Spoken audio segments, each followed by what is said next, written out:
Welcome back to Dignity Leadership Consulting's podcast. We're going to continue off from the last show when we talked about insights, we talked about personality traits, and why it's important to lead from a place of understanding and knowing what somebody else is all about.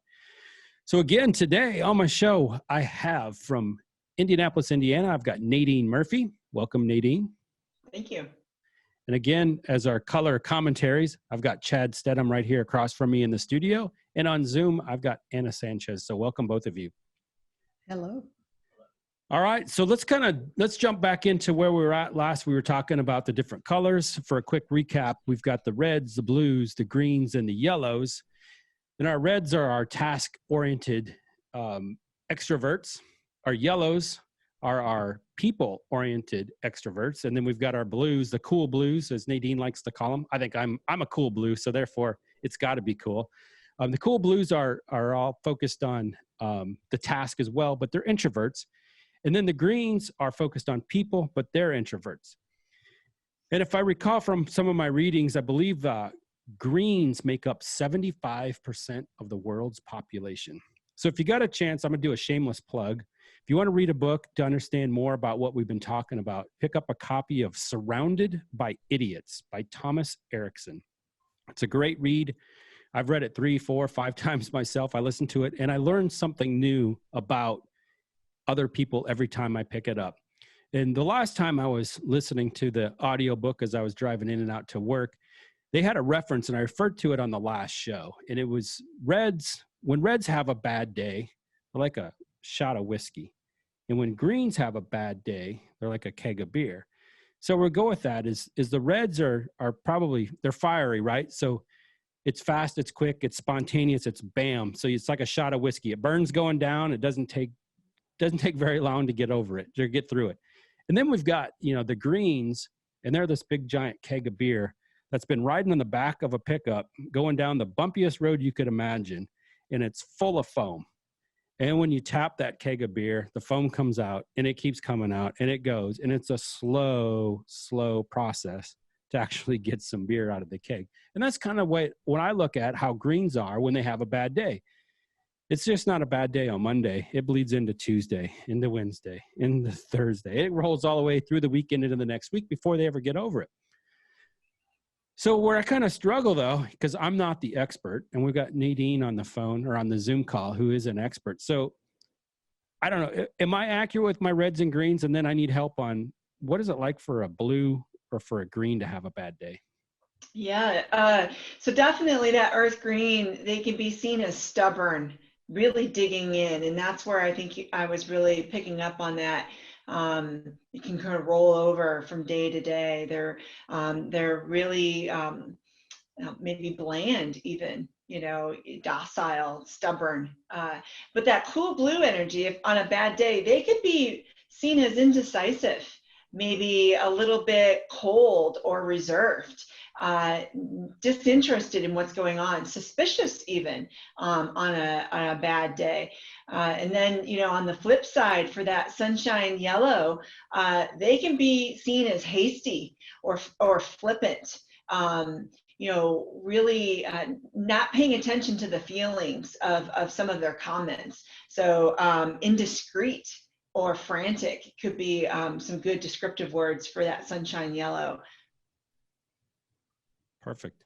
Well, I can't let this go where it's not addressed. So first off, Rich and Anna and Nadine, I don't know how you guys felt, but Rich read a book 3, 4, 5 times, surrounded by a bunch of idiots. So I don't know what that's saying about his thoughts or feelings around us to start out with. But hey, Nadine, I do have a question for you though. So when you talk about this and we think about the insights and the different colors that we have, and I'm a fiery red as Rich had put it, so I'm red and yellow. Question for you. So if I have a tough conversation with somebody that I'm leading, and at the end of the day, like I'm okay with it, I could go out and have a drink with that individual after the fact. Like, is that a red trait or yellow, or how would you describe that? Yeah, it's a little bit of mix of both. Of you being okay with it. I'm wondering how that person that was on the receiving end is okay with it. And the key here that I don't want people to forget about is understanding your color preferences is not an excuse for bad behavior. And so if we happen to be overly aggressive with somebody and want to go have a beer after work and they decline, I would encourage you to reflect on, did I bring up too much fiery red? Was I too demanding? Was I too blunt? And reflect on that and explore, why they didn't want to go and have that beer with you after work. Maybe you did come across too overbearing and demanding, and then have a conversation with them. And the flip side, and I've had this personally, where I had a new manager, and if we can just do a brief minute for a personal story, I had a new manager that I was struggling with. And I made a comment in a meeting, and I saw him physically respond to it. And it took everything I had in me, but I went and I approached him and I said, we've got to work together. So when I'm speaking, I see something physically happen with you. Can we talk about this? And we turned a corner that day. And from that day forward, we got better and better and better because I was not afraid of having that tough conversation. And he became more self-aware, and we're working better. So getting back to, really laying into somebody, having fiery red energy, get stuff done, but you can't leave scorched earth behind you. Ah, I like that. Yeah, you can't be burning bridges, right? Right. So we got to be able to get over it. Yeah. So I'm going to go back to Chad's comment about surrounded by idiots. And in the basis of the book, it's all how we look at things through our personal lens in life. And if you go out and you try to find somebody that's going to be just like you, and that's what a lot of people do, right? They're looking for somebody that is just like who we are, and it just doesn't exist. Everybody's different. We all have different filters. We all have different preferences. And the basis of the book is basically, well, if you're not like me, you've got to be an idiot. Therefore, everybody around me is an idiot. But what this does is it opens up our eyes to a whole new world where we can start understanding. And I'll even go into, so we did a little break earlier and all of us were talking, and I went straight into what did I go into, Nadine? My straight fiery red. Yes. And you guys were all more concerned on how things were going. All right, it's your show, Rich. It's your podcast. How are things going? But here's what's cool about understanding and working with people and knowing their backgrounds. You were able to stop me in my tracks. I was able to listen and understand that I wasn't talking in your language. I wasn't talking about the people. I was talking about the tasks, about the process. And that's my preference. But you recognized it as a listener and you were able to correct me. And then where I'm going with this is, for me, if I'm talking and you're listening, or let's say I'm talking and you're not listening, that's probably more important. You're not listening to me. Why are you not listening? I'm probably not talking to you in a manner that you can understand or relate to. So I need to reshape my thought process, and this is why I think it's important for leaders to understand their people and to know what colors they are.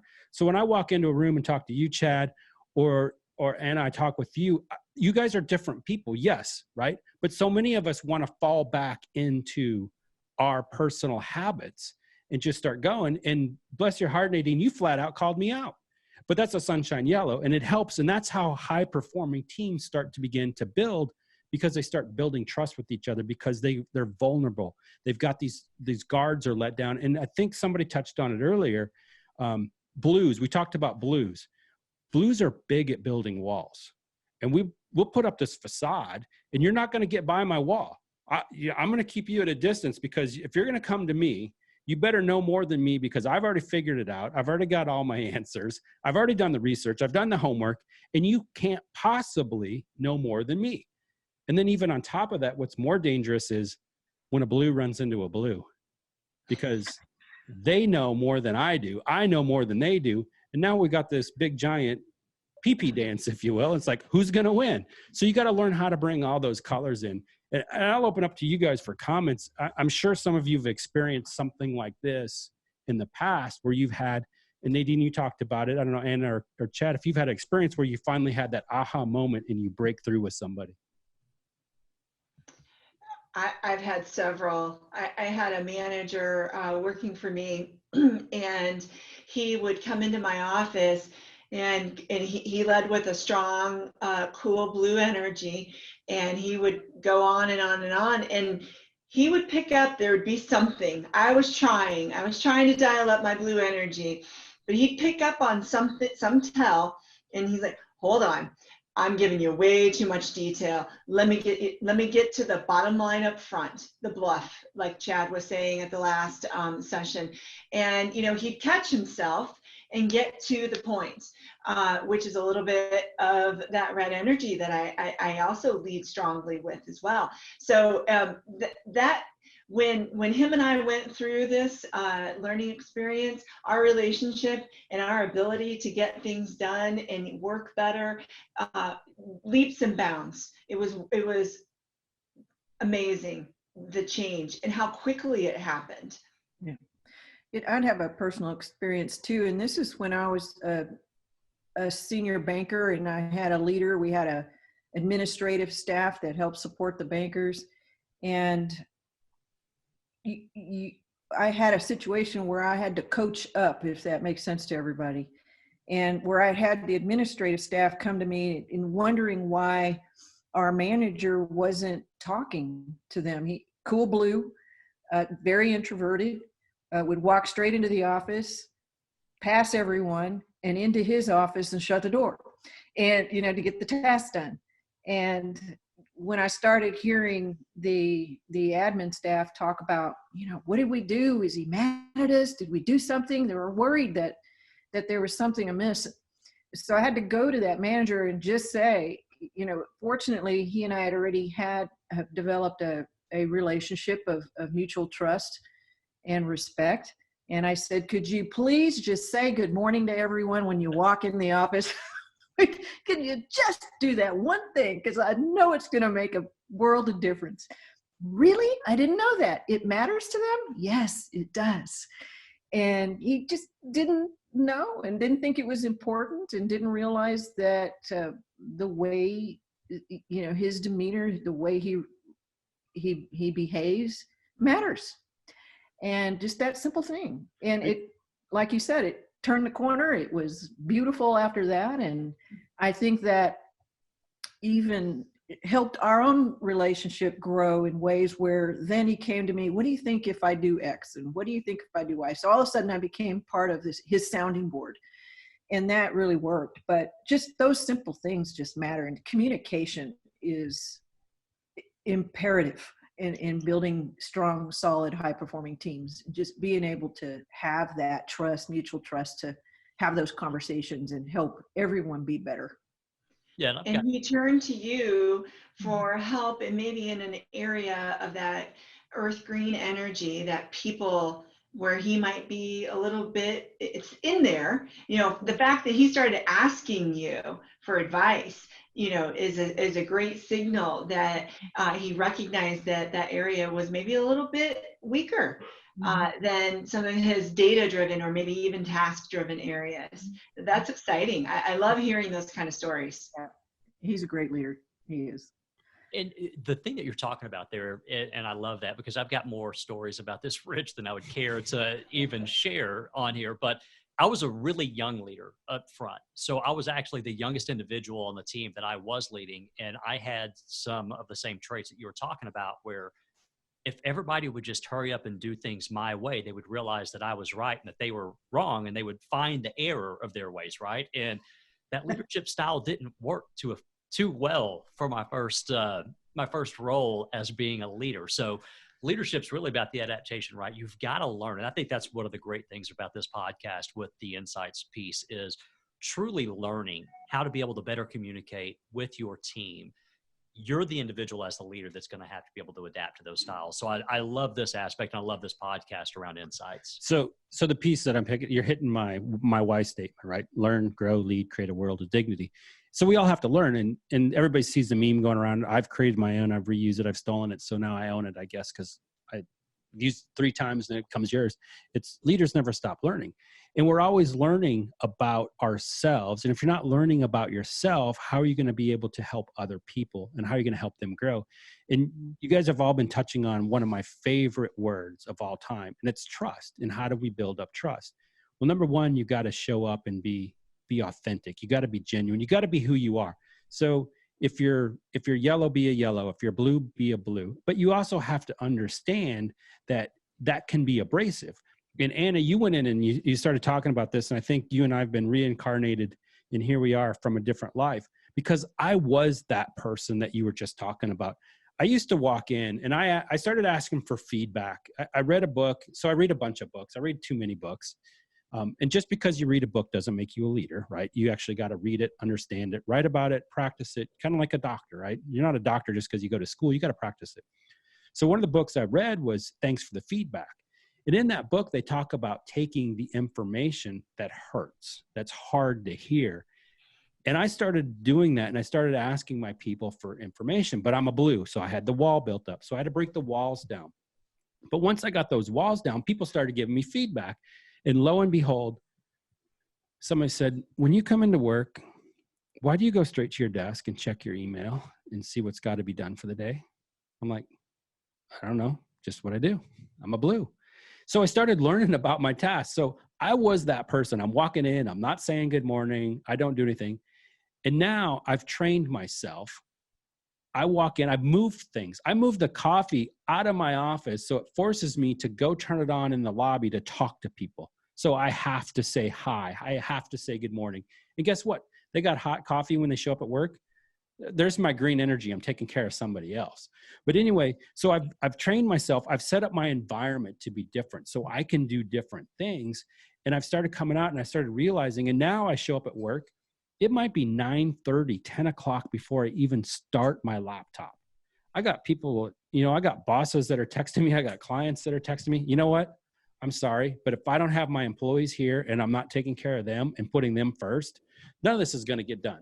So I walk around, I check on everybody, but it's one of those things that I have to do. I have to force myself out of my comfort zone and go and do something. And that's another one of my little statements too, is we have to exit the comfort zone. And I think we talked about it a minute ago. So building trust with your team. So number one, being vulnerable, understanding who you are.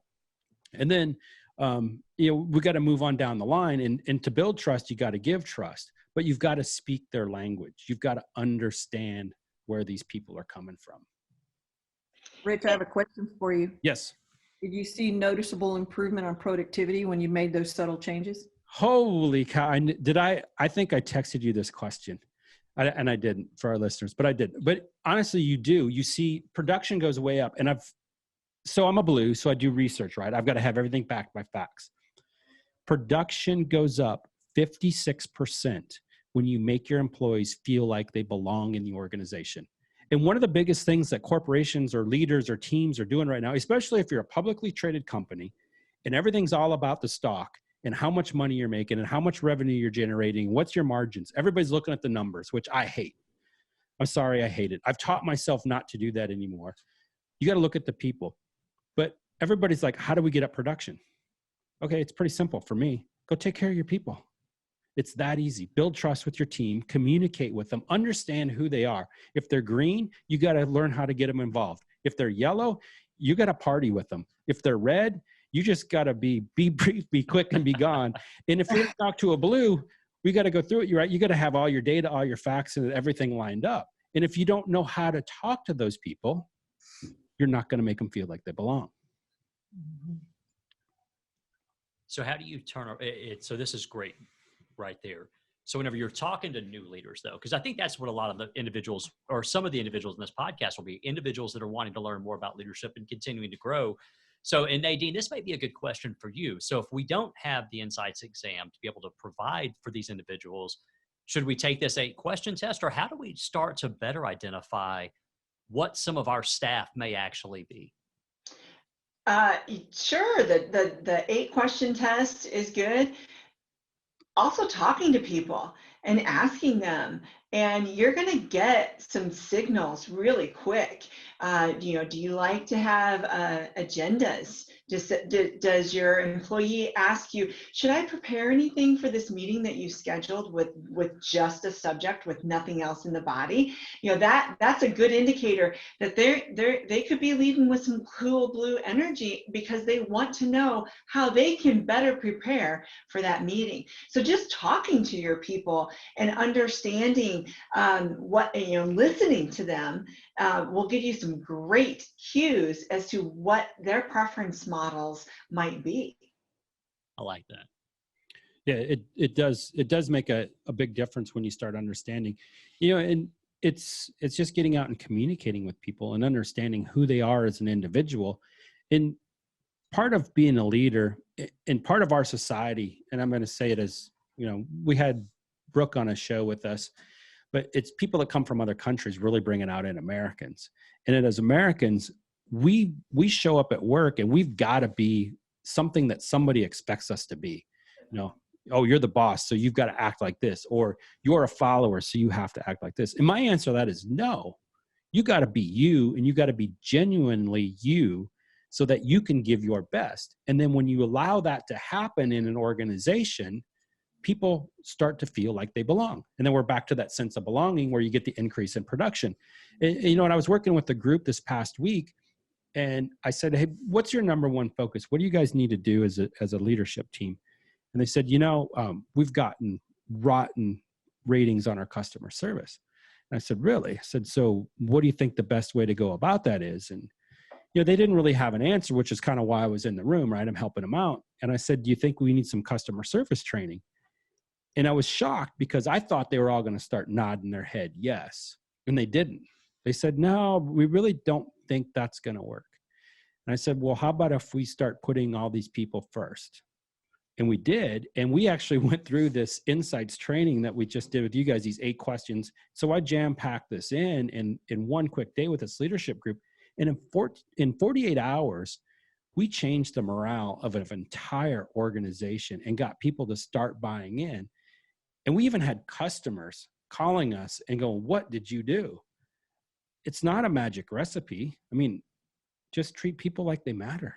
Treat people, they do matter. It's not like they matter, it's they do matter. People matter, and they're your most important asset in any organization. I don't care if you're online doing digital stuff or if you're doing service stuff like at a restaurant or a hotel. You've got to take care of the people, because people are going to sell your products for you. Without them, you got nothing. It's the most valuable resource, hands down. So when you're in the banking thing and you're going through your assets and liabilities, where do people fit on your balance sheet? you knew I was going to pull out a banking question. They're absolutely the number one asset. They absolutely are. And whenever I leave a sales organization, right? So in my lead, I had a previous boss that said there's 2 ways to grow sales. You get the people you've got to do more, you get more people, one of the two. But there's so much in to get more out of the people that you have. You can't just blanket that statement, right? And that's a whole nother podcast of how to be able to do that. Yes. But when you think about that, people aren't just numbers. And that was one of the, anyway, I won't get into that. No, yeah. But here's what I'm gonna do. I'm gonna put you on the spot. And I'm gonna give you a heads up because I'm gonna hit this question with you next. And then Nadine, you're gonna analyze their answers for us. All right. So Chad, well, see, I'm taking care of Anna because she's a green, so I've got to give her a little time to prepare. Chad, you are a fire red, so we're just gonna be brief and be gone. So we got to get you over first. There we go. So here's my question. And here's why I'm asking it, because Anna and Chad both come from the banking industry, and banking is all about the numbers and it's all about the money. And for me, it's like you can't put profits over people. You got to put people first. So you're a new leader. You're in an industry like you're in. It doesn't have to be banking, but it's all about the numbers. So in 60 seconds, tell me, what are you going to tell a new leader on how to lead their team to success?